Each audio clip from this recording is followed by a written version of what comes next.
Vida nueva. En el cambiante mundo de hoy, lleno de retos y desafíos, el hombre busca sabiduría y seguridad para construir su proyecto de vida.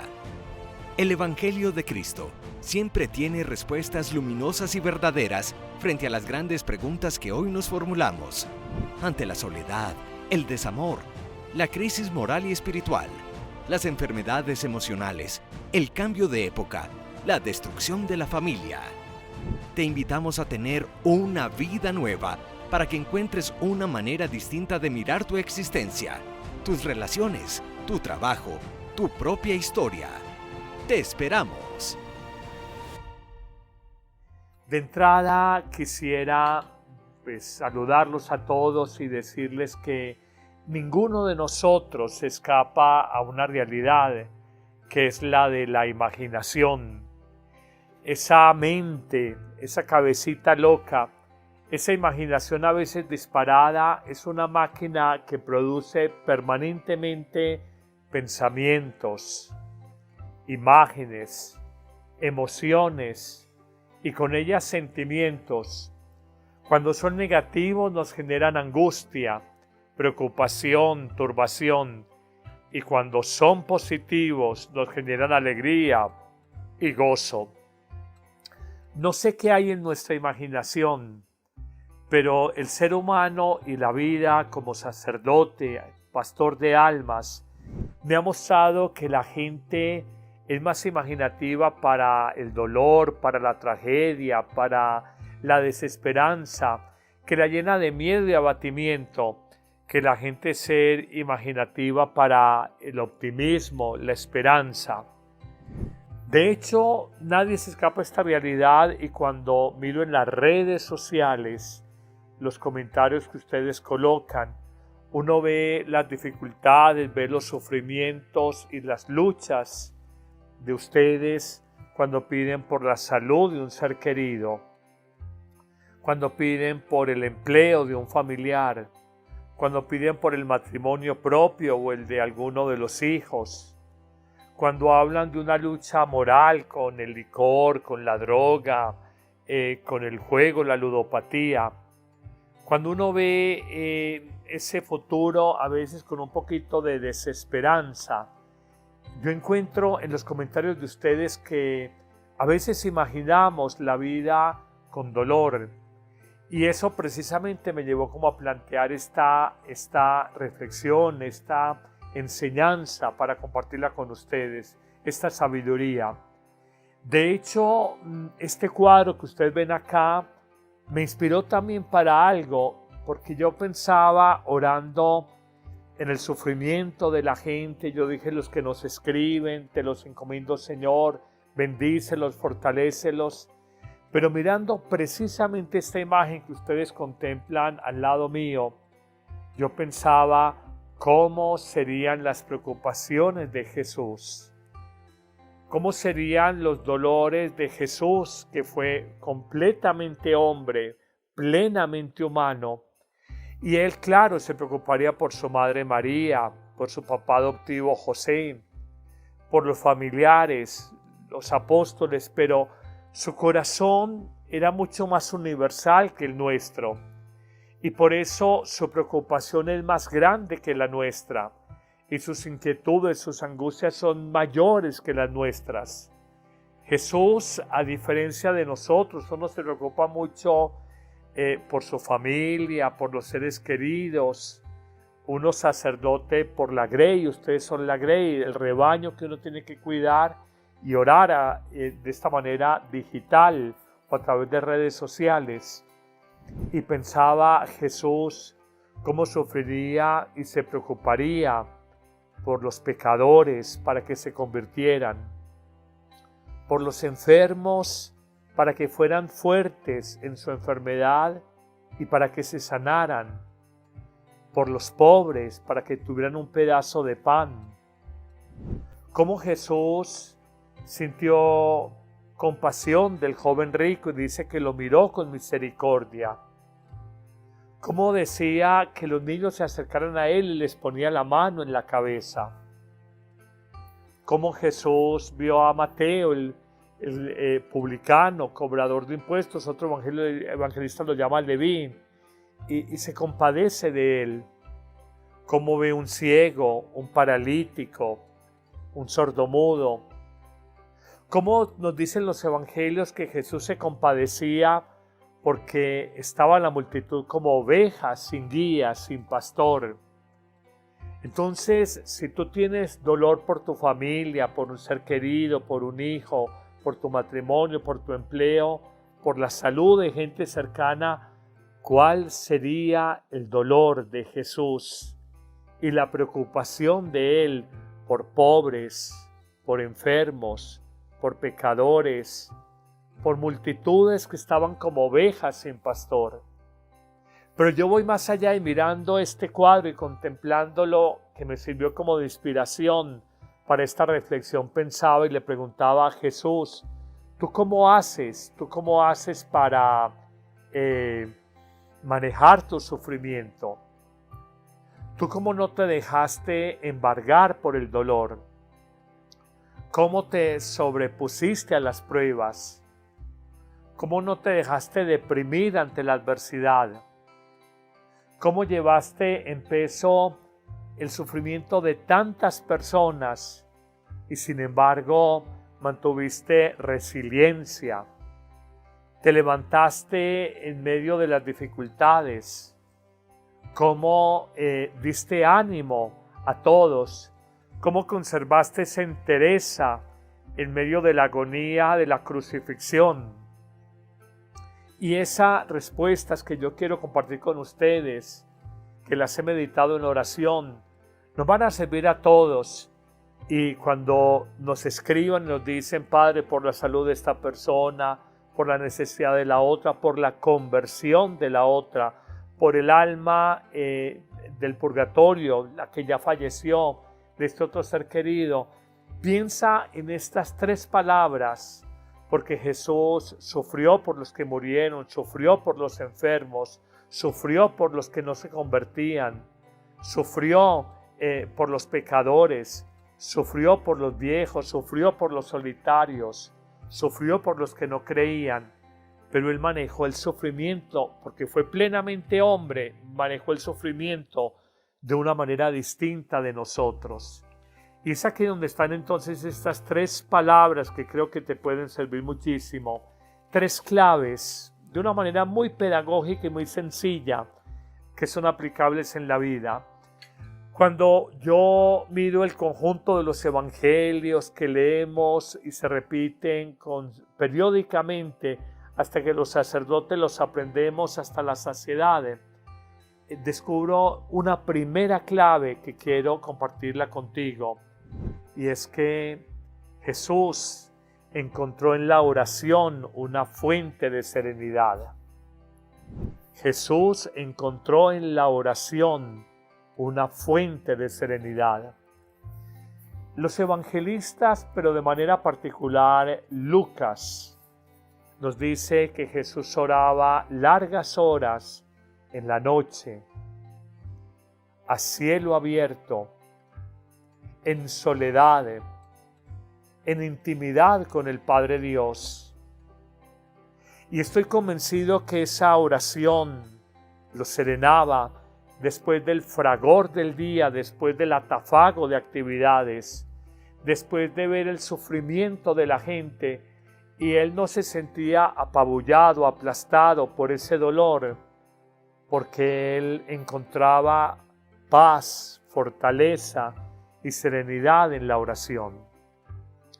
Nos dice que enseña a sus discípulos a orar, la oración por excelencia, la oración del Señor, el Padre Nuestro, pero a sus discípulos a través de parábola les da tres claves. Oren siempre con humildad, y coloca la parábola del fariseo orgulloso y del humilde publicano. Orar con humildad, un corazón que no es engreído, no es soberbio, no es inflado, que es humilde, que es sencillo, y esa oración va a ser escuchada por el Padre Dios. Luego dice, oren con mucha confianza, y para que no haya dudas sobre esto, afirma, pedid y se os dará. Buscad y encontraréis, llamad a la puerta y se os abrirá. Y termina ratificando: todo el que pide con fe encuentra, todo el que busca halla, y todo el que toca la puerta se le abre.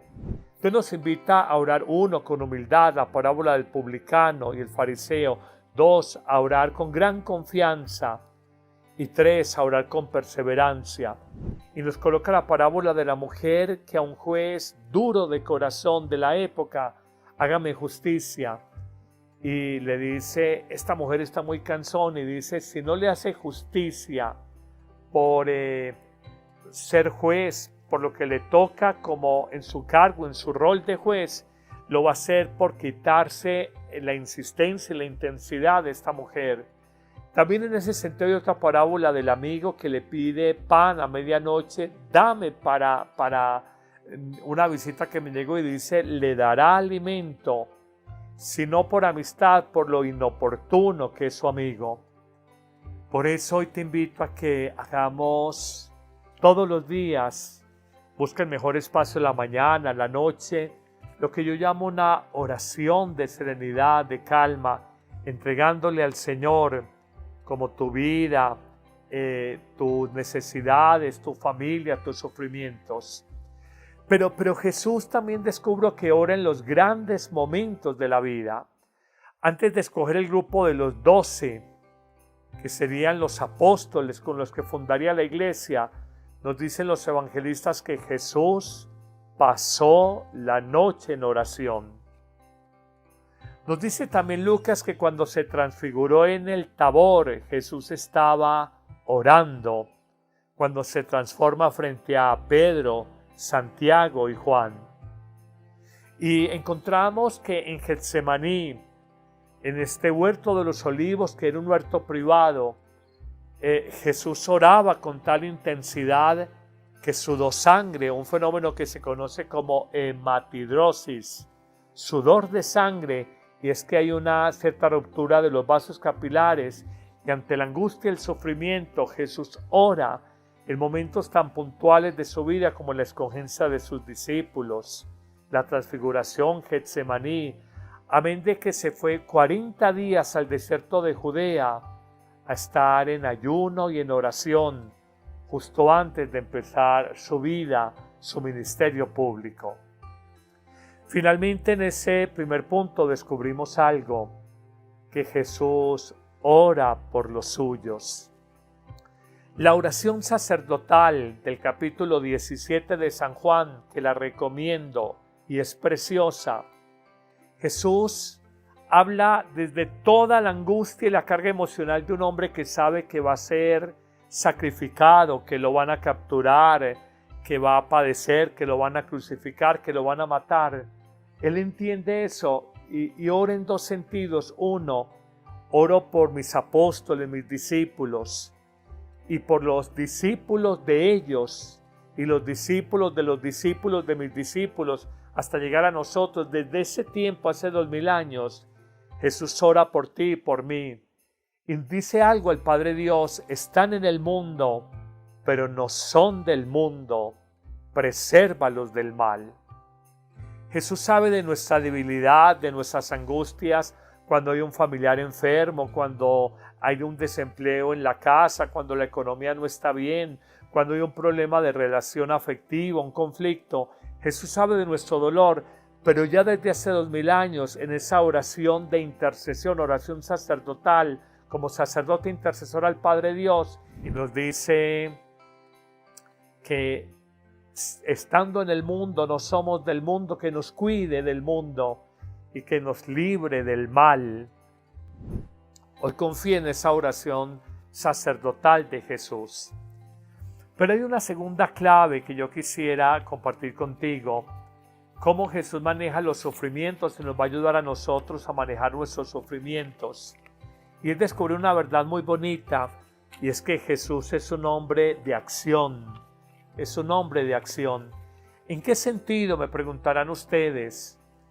Jesús no solamente ora buscando serenarse a sí mismo, sino que Él ve con angustia, con preocupación, como nosotros, igual que nosotros, un familiar enfermo, un matrimonio que se desbarata, un problema económico, una situación de salud, y Jesús ora de manera muy puntual, o actúa de manera muy puntual, anuncia el amor de Dios que no deja de acompañarnos, sana a los enfermos, libera a los que están controlados y tomados por el mal.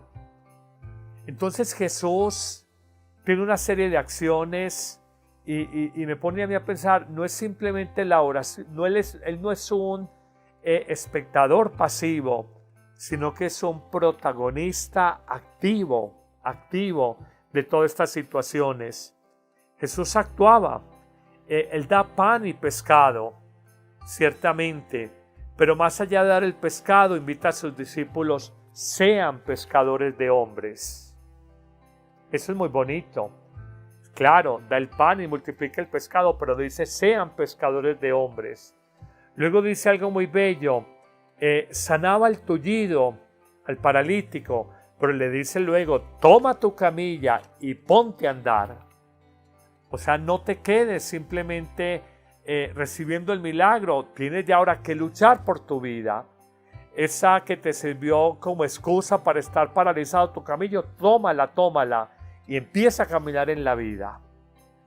Sana un ciego y enseguida le dice que sí, que lo siga, que haga seguimiento de Jesús. Esto nos pone a nosotros a pensar. Cura el leproso y le dice, vincúlate otra vez a la sociedad, preséntate al sacerdote. Y también les pide, agradezcan todo lo que se ha hecho por ustedes. Entonces es muy bonito. En el joven rico, cuando le dice, quiero seguirte, lo quiere sanar de su codicia, de su ambición. Vende lo que tienes y dalo a los pobres. Luego entonces sígueme.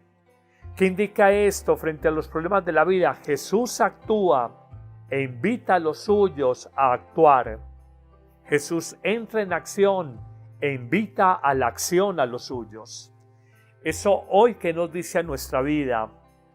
Uno está enfermo y me voy a lamentar, ay, ¿qué es esto tan horrible? ¿Qué es esto tan duro? O simplemente voy a enfocarme, voy a cuidar mi salud, voy a hacer ejercicio, voy a ir donde el médico, no me voy a dejar apabullar, no voy a pensar en este achaque o este dolor que tengo. La vida tiene que seguir, tengo que avanzar. Tengo un problema económico, vamos a luchar, vamos a mirar un préstamo, vamos a montar un negocio, voy a tocar puertas, tengo que seguir autoformándome, no me voy a echar a morir, no me voy a lamentar. Miren, si algo he aprendido en la vida, esto es una frase que me gusta mucho, a uno no lo definen las dificultades. Oigan esto, a uno no lo definen las dificultades, a uno lo definen las respuestas que uno da ante las dificultades. Tú tienes dificultades, yo también las tengo. Tú tienes problemas, yo también. El tema es cómo respondemos a esas dificultades. Nos postramos, nos arrodillamos, nos rendimos o somos resilientes, somos batalladores, somos luchadores. ¿Cómo manejas tú las dificultades? Y esto es una invitación muy bonita que Jesús nos hace a la acción a cada uno de nosotros. Terminemos finalmente nuestra reflexión con una tercera clave que tuvo Jesús para manejar dificultades y que nos puede servir a nosotros. Y es que Jesús, como nadie, supo ponerse, entregarse, abandonarse confiadamente en las manos del Padre Dios. Miren, yo escucho un evangelio y dice, buscaban los judíos ocasión para matar a Jesús y lo empujaron fuera de la ciudad hasta un barranco con intención de matarlo, con intención de despeñarlo. Pero Jesús se abrió paso a codazos. Nos dice, yo digo, uy, qué intensidad de acción, cómo enfrentó Jesús tantos peligros. Cuando veía que lo rodeaban los fariseos y le preguntaban de manera maliciosa, con mucha dulzura al principio, pero con una pregunta cargada de veneno. Él necesitó pagar el impuesto al César, a ver qué respondía, o en la discusión con los saduceos, si esta mujer estuvo casada con 7 hombres, de cuál será esposa, y a tratar de burlarse de la enseñanza de Jesús, uno descubre una verdad. Jesús, por su confianza en Dios, supo sortear incomprensiones, adversidades, persecuciones, batallas, hostilidades. Hoy vivimos un tiempo donde la cultura ya no es cristiana. Hoy hay una cultura que llamamos secular o pagana. Entonces, todo antes nos hablaba de la cultura cristiana. Los nombres de los municipios tenían nombres de santos, las plazas, las calles, los edificios tenían imágenes religiosas, las escuelas, en nuestra casa se oraba el rosario. Hoy vemos por este pensamiento secular que se cuestiona a los que somos religiosos, se cuestiona a los obispos, se cuestiona a los sacerdotes, se cuestiona nuestra fe, se nos dice no la manifieste públicamente, enciérrese en su casa o en una iglesia, pero no la muestre públicamente. Hoy tú puedes desnudar tu cuerpo, hacer barbaridades públicamente, pero la fe, culturalmente nos han querido arrodillarla, humillarla, arrinconarla. Con Jesús pasó lo mismo, había cierta hostilidad y el ambiente que vivió Jesús no fue menos hostil que el que hoy tenemos, pero hoy muchos católicos se acobardan, se encierran, dicen yo no discuto con esta persona y no se trata de discutir, yo no controvierto con esta persona y no se trata de controvertir, pero no abandones tu fe religiosa, no reniegues de tu fe en Cristo, no dejes tu amor por la Eucaristía, no dejes de creer porque el programa barato de farándula o porque el comentario ridículo de alguien que se dice youtuber o influencer ridiculiza tu fe cristiana.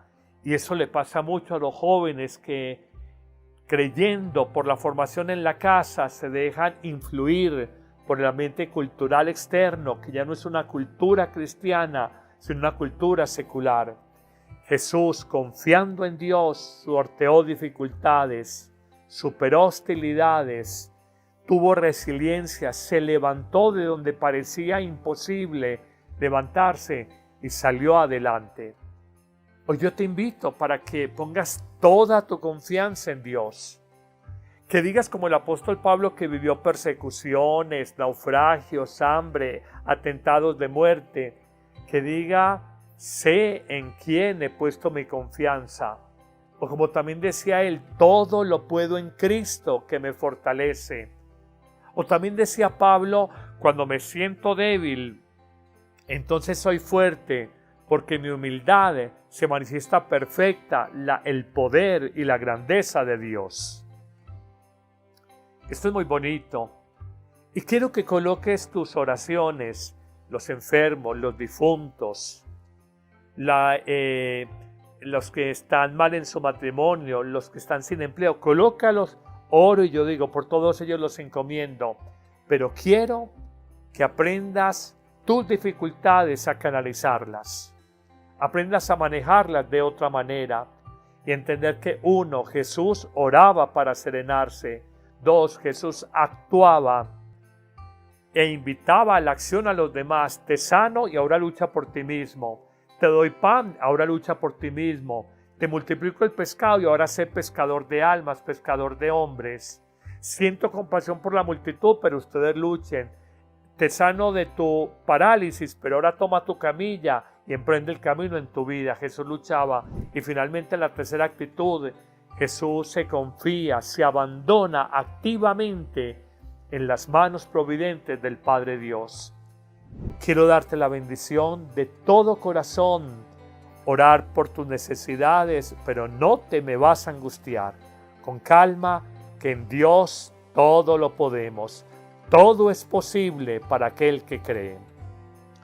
Que el Señor bendiga tu vida, tu familia, sane tus heridas, fortalezca tus necesidades y te bendigo en el nombre del Padre y del Hijo y del Espíritu Santo. Amén. Paz y bien para todos. ¿Listo para un cambio? La app Amén Comunicaciones te abre las puertas a un mundo de fe y reflexión.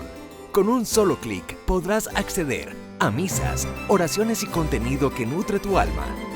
Esta app es ligera y fácil de descargar en Android y Apple. El Padre Carlos Yepes te invita a unirte a esta comunidad de fe y esperanza. No dejes pasar la oportunidad de crecer espiritualmente cada día.